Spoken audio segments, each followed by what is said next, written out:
Hello dear customer, simula dito ay makikita nyo ang Bicol Central Station o bus terminal. Syempre hindi kayo dyan dadaan tanga.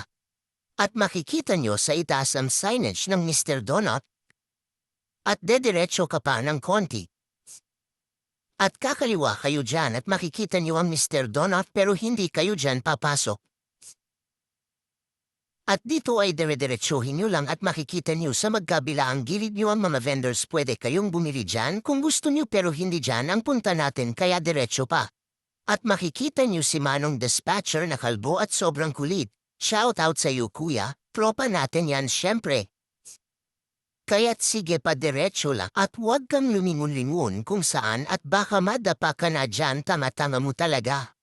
Kaya't halika na. At makikita nyo sa gawing kaliwa ang LCC Supermarket. Syempre dadaan lang din tayo dyan at kakaliwa tayo dito at matapos ang mahabang paglalakad ay nandito na rin tayo sa HJP Gadget Repair Shop. Kaya't ano pang hinihintay mo tara at ay check natin yung gadgets mo. Huwag kang mag-alala dahil free diagnose kami kaya wala ka nang puproblemahin pa. Tara na.